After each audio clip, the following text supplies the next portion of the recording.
Welcome to this week's episode of the Jewish Diaspora Report. On this week's episode, we look into regime change. Let's get started.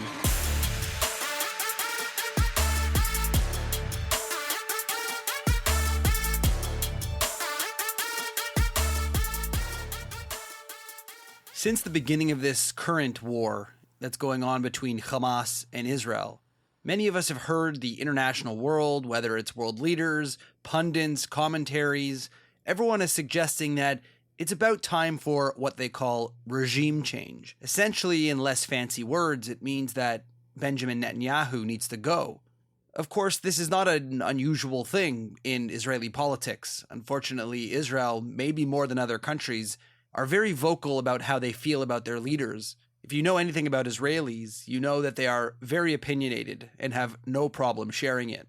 But despite the very frequent protests within Israel from Israelis claiming they want a change in government, this is not the same as the world leaders such as US, Canada, European Union, or the United Nations saying that there needs to be, quote, regime change coming from the outside.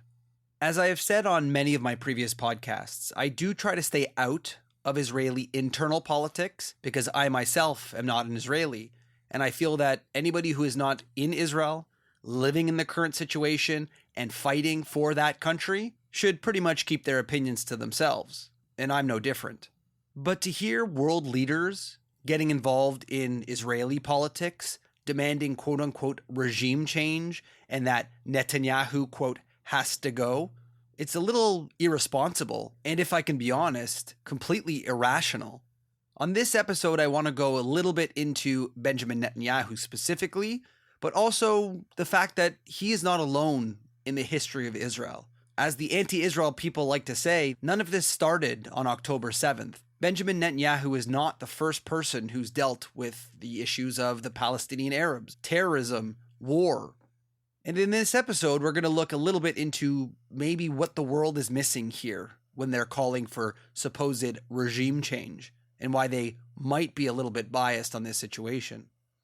As I said, I'm not going to get into internal politics. I'm not going to tell you that Bibi Netanyahu is the greatest leader ever to exist. I'm also not going to say that I think that I have any say in if he stays in power or not.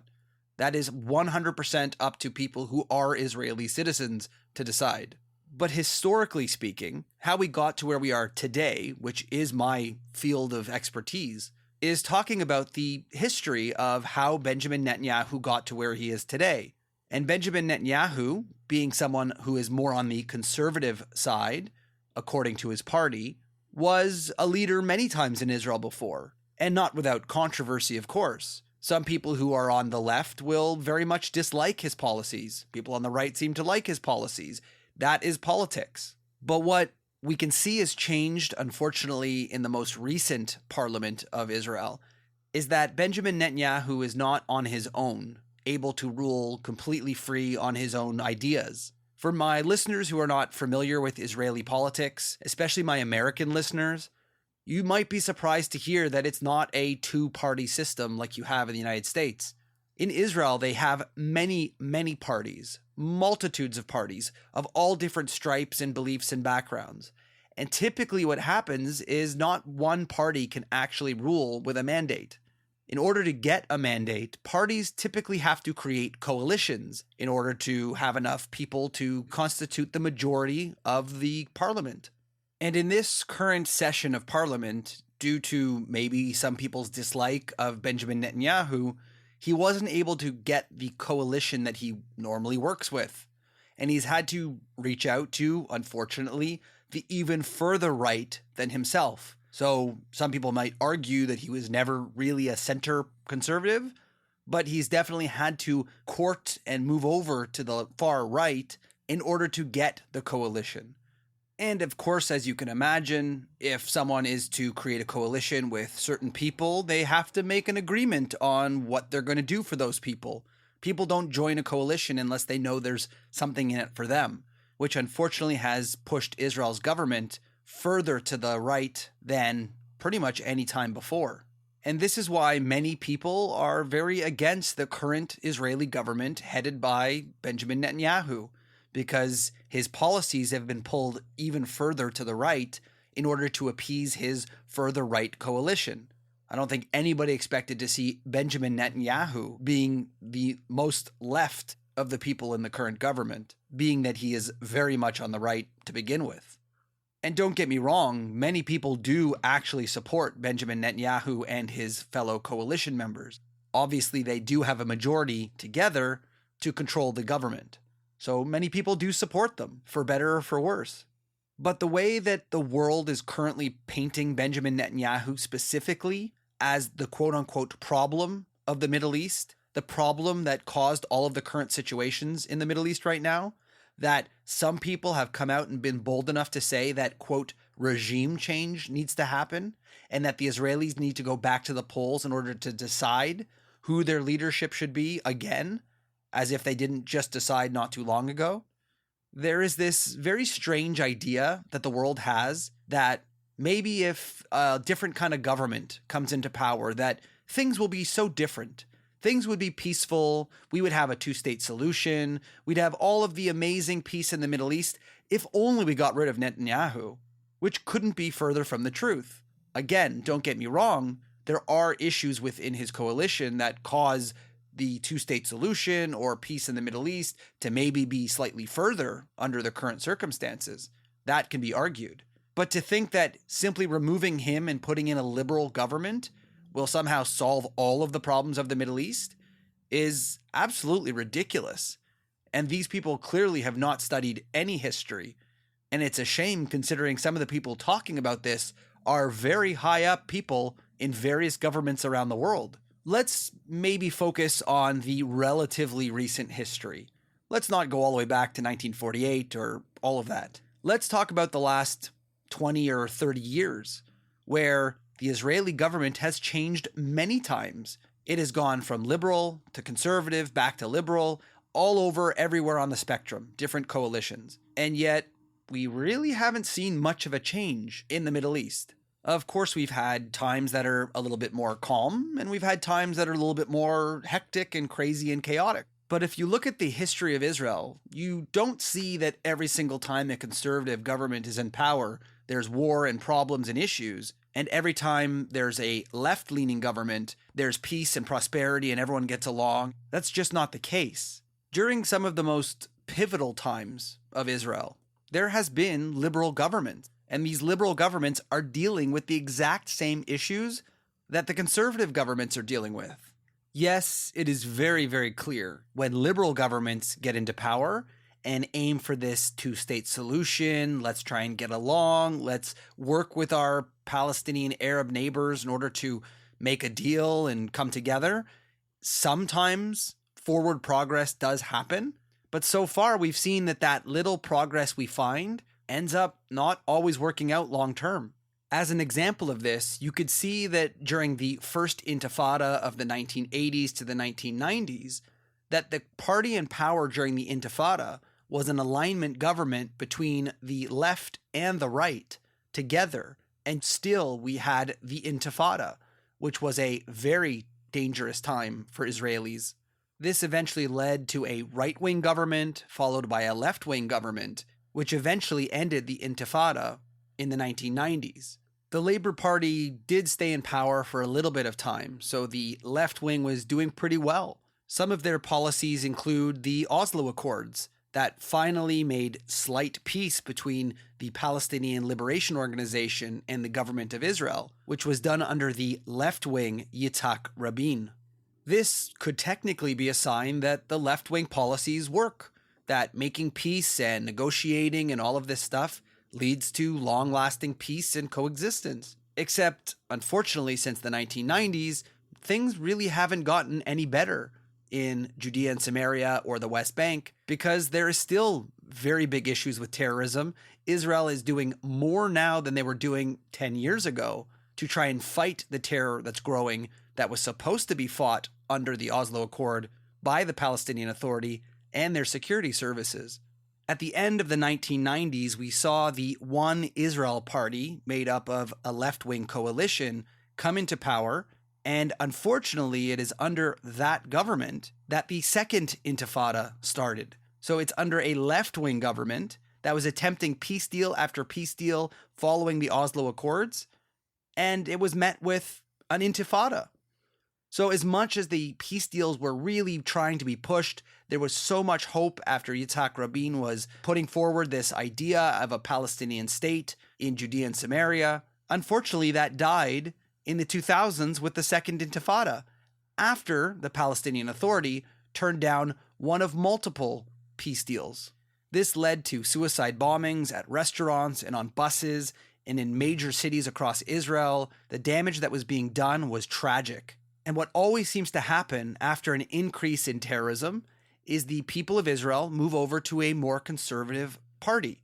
The conservatives say, we'll keep you safe. People of Israel feel like things are getting chaotic, and they vote conservative. So following the One Israel party, the Likud, or the right-wing government, comes into power. It only seems reasonable and rational that a country who's fearing endless random acts of terror, that they're going to turn to the government that's promising to keep law and order and keep people safe and end the suicide bombings. In 2005, we saw the very notorious disengagement plan. This was done under Ariel Sharon, who was a Likud party, a right-wing government, who decided, let's try something different. It very much surprised the right-wing voters of Israel when a right-wing government decided to pull all Israelis out of Gaza in order to get peace. This was seen as unusual from the right.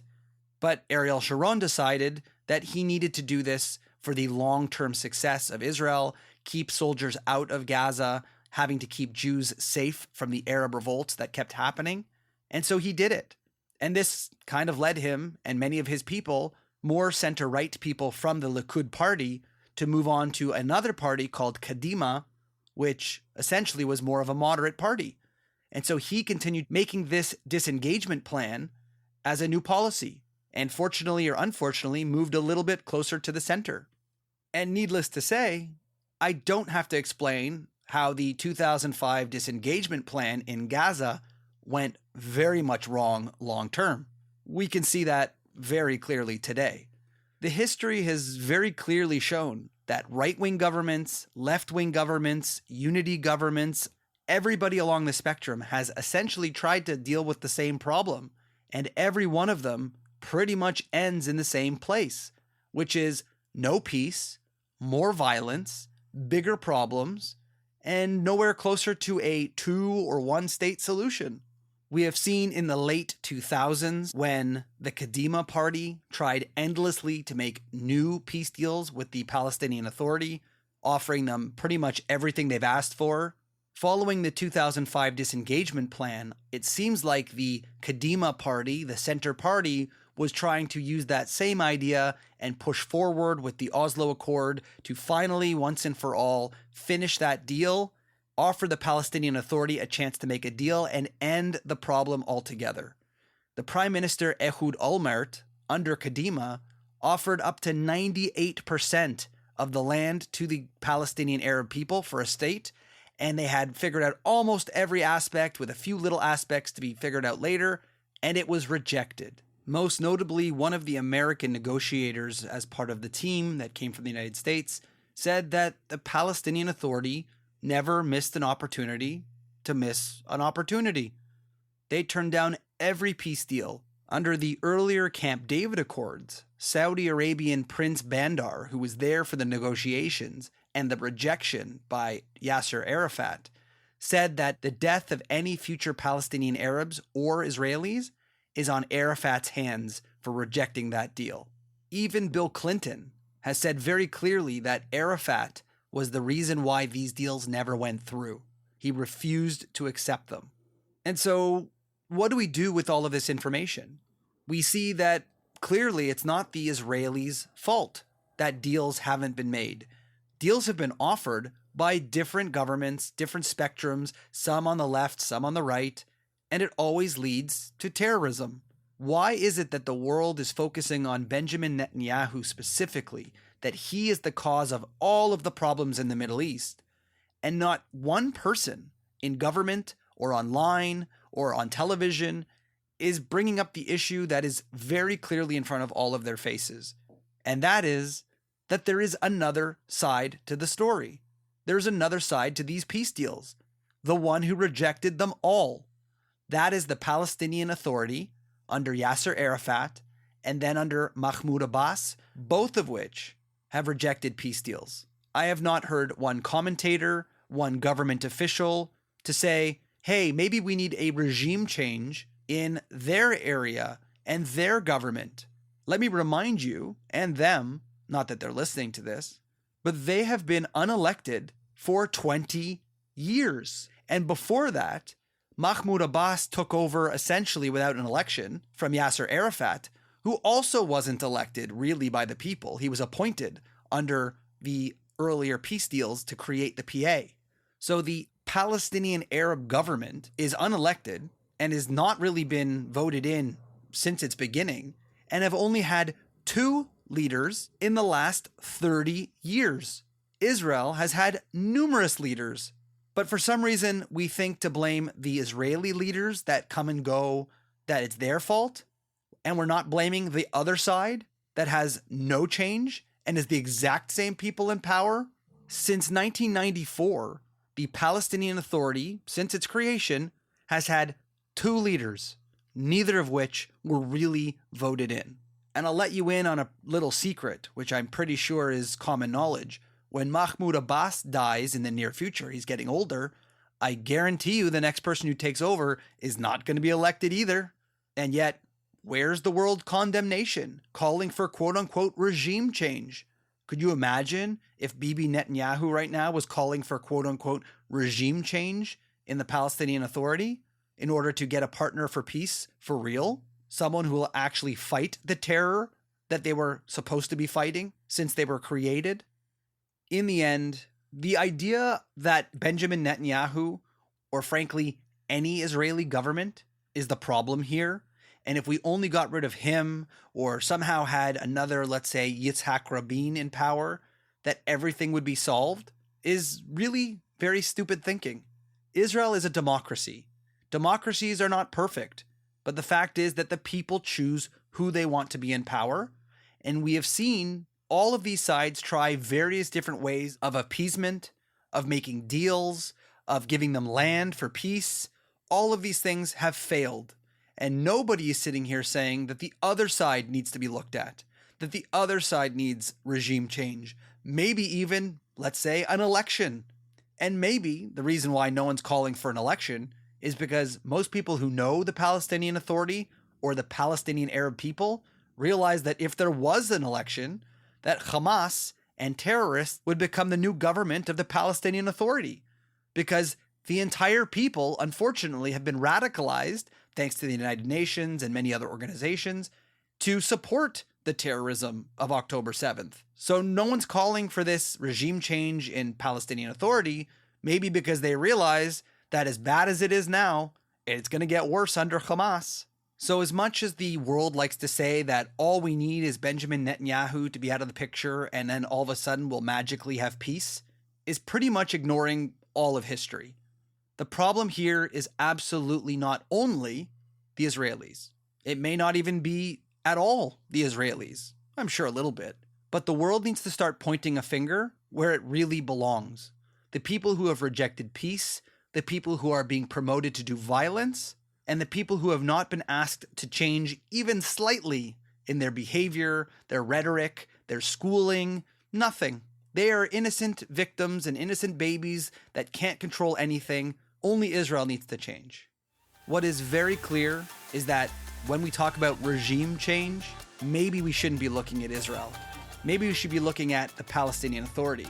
And heck, maybe even other countries around the world who are too stupid to realize the history of Israel and this conflict before they speak about what they think should happen. This has been another episode of the Jewish Diaspora Report. Don't forget to check us out on social media at jdr.podcast and check out some of our other episodes on your favorite podcast source. We'll see you next time.